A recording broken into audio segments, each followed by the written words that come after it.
ఇది ఇంకా దారుణమైన విషయం. ఇది ఎంత దారుణం అంటే ఒక్కొక్క ఇంట్లో 250 ఓట్లు, ఒక్కొక్క ఇంట్లో 180 ఓట్లు, ఇక మొత్తం లిస్ట్ ఉంది మా దగ్గర. ఒక్కొక్క ఇంట్లో 80 ఓట్లు, 90 ఓట్లు. ముందు మేము కూడా ఏమనుకున్నాం, అవేమన్నా అపార్ట్మెంట్లేమో కాబట్టి ఉన్నాయేమో అనుకున్నాం. కానీ మా వాళ్ళు అక్కడ పోయినారు. పోయి చూస్తే ఇక్కడ మొత్తం లిస్ట్ ఇది మీకు ముందు పెడతాను. మొత్తం కూడితే దగ్గర 14-15 వేల ఓట్లు, 14-15 వేల ఓట్లు. ఈ రకంగా మరి ఒక ఇంట్లో 50, ఒక ఇంట్లో 90, ఒక ఇంట్లో 250 ఓట్ల చొప్పున అడ్రస్ తో సహా ఈ లిస్టు మొత్తం వారికి ఇచ్చాము. 14-15 వేల ఓట్లు ఈ రకంగా కొల్లగొట్టే ప్రయత్నం కాంగ్రెస్ చేస్తా ఉన్నది. ఇందులో కూడా విచిత్రం ఏంటంటే రకరకాలుగా చేసినారు. ఇది కూడా చాలా తెలివిగా రకరకాలుగా చేసినారు. మేము ఫిజికల్ వెరిఫికేషన్ కోసం పోయినాం. కొన్ని అడ్రస్లు తీసుకొని బూత్ల వారీగా, క్లస్టర్ల వారీగా మేము నిజంగా ఓట్లు ఉన్నాయా లేవా, ఉంటే వీళ్ళు ఏమైనా దొంగ ఓట్లు చేసినారా, ఏం చేయబోతున్నారు తెలుసుకోవడానికి ఫిజికల్ గా ఆ ఇంటికి పోయి మరీ చెక్ చేసినాం. చెక్ చేస్తే బూత్ నంబర్ 125. ఇది చాలా విచిత్రమైన ఒక అనుభవం మాకు. ఒక ఇంట్లో 23-24 ఓట్లున్నాయి. అయితే ఆ ఇంటి యజమాని గారి పేరు నారాయణ గారు. ఆ నారాయణ గారిని పోయి మా వాళ్ళు కలిసినారు.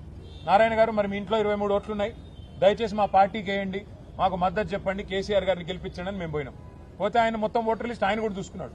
23లో ఏ ఒక్కటి కూడా మా ఇంటి ఓటు కాదని ఆయన చెప్తున్నాడు. అందులో మీరు మొత్తం పేర్లతో సహా నేను ఇస్తాను మీకు, సీఓ గారికి కూడా ఇచ్చాను. మొత్తం హిందూ ఓట్లున్నాయి, ముస్లిం ఓట్లున్నాయి, అన్ని ఉన్నాయి, రకరకాల పేర్లున్నాయి. ఆయన మొత్తం చూసి ఆశ్చర్యపోతున్నాడు. ఆయన వీళ్ళెవ్వరూ నాకు తెలియదు, ఈ ఓట్లు ఎక్కడికి వెళ్ళి వచ్చినాయో నాకు తెలియదు, నాకు సంబంధమే లేదు, కొన్ని కిరాయోళ్ళు అనుకుంటే నేను జీవితంలో ఎన్నడూ ఏ ముస్లిం ఫ్యామిలీకి కూడా నేను కిరాయికి ఇవ్వలేదు, కాబట్టి ఇవి ఎక్కడి నుంచి వచ్చినాయో నాకు తెలియదు, ఖచ్చితంగా దొంగ ఓట్లు అని చెప్పి ఆ నారాయణ గారు కూడా ధృవీకరించి మా వాళ్ళకి చెప్పారు. దాంతో పాటు మేము ఇంకా కొన్ని ఫీల్డ్ వెరిఫికేషన్ కూడా చేసినాం. ఒక ఇంట్లో 47 ఓట్లుంటే ఆ ఇంటికి కూడా పోయినాం. ఇది ఇంటి నెంబరు 8-3-2-231/B/118. ఈ ఇంటికి పోయినాం. పోయి చెక్ చేసినాం. చెక్ చేస్తే ఇక్కడ మొత్తం దొంగ ఓట్లే. దొంగ ఓట్లని ఎట్లా అంటున్నా అంటే అది కూడా మళ్ళీ చెక్ చేసినాం. ఈ వీళ్ళు ఎవరు, వీళ్ళు ఎక్కడి నుంచి వచ్చినారు దొంగ ఓట్లని చెక్ చేస్తే ఇట్లా ఉన్నది కథ. వీళ్ళందరికీ ఓట్లు ఇంకొకడు ఉన్నాయి. ఒక ఆయన పేరు వెంకటేష్ బిక్కిన, వాళ్ళ ఫాదర్ పేరు సూర్యభాస్కర్ రావు బిక్కిన. ఆయన ఖైరతాబాద్ లో ఓటున్నది. ఇప్పుడు రెండో ఓటు రాయించిండ్రు కాంగ్రెస్ వాళ్ళు. ఎక్కడ రాయించిండ్రు? జూబ్లీ హిల్స్ లో. అన్ని కూడా ఒకటే రోజు సెప్టెంబర్ 2 తారీఖు నాడు అదే వెంకటేష్ బిక్కిన గారికి రెండో ఓటు రాయించినారు. అట్లాగే ఎస్ రమేష్, వాళ్ళ ఫాదర్ పేరు బాబు, వారికి గద్వాలలో ఓటున్నది. వారికి మళ్ళా రెండో ఓటు సెప్టెంబర్ 2 నాడు ఇక్కడ హైదరాబాద్ లో జూబ్లీ హిల్స్ నియోజకవర్గంలో అక్కడ రాయించారు. అట్లాగే మిరియాల సత్తయ్య, అశోక్ మిరియాల గారు, వాళ్ళ ఫాదర్ పేరు సత్తయ్య మిరియాల, వారికి ఓటు నల్లగొండలో దేవరకొండలో ఉన్నది. వారిని ఇవి 2 ఓట్లున్నాయి. ఇప్పుడు నల్లగొండలో ఓటున్నది, ఇప్పుడు ఇక్కడ కూడా ఓటున్నది. మనం అక్కడ డిలీట్ చేసుకుని ఇక్కడ యాడ్ చేసుకున్నారంటే కాదు. దేవరకొండ ఓటుంది, గద్వాల ఓటుంది, కొత్తగా అశోక్ మిరియాల గారికి జూబ్లీహిల్స్ లో కూడా ఓటు సెప్టెంబర్ 2 నాడు రాసుకున్నారు. ప్రశాంత్ లింగంపల్లి, వీరికి పెద్దపల్లి పార్లమెంట్ లోని మంచిర్యాల కాన్స్టిట్యున్సీలో మొన్నటిదాకా ఓటుంది, ఇప్పుడు అక్కడ ఓటుంది. మళ్ళీ ఇక్కడ లేటెస్ట్ అప్డేషన్ 2 సెప్టెంబర్ నాడు ఇక్కడ జూబ్లీహిల్స్ నియోజకవర్గంలో కూడా వారికి ఓటు రాయించుకున్నారు. ఇది ఇంకొక ఎగ్జాంపుల్.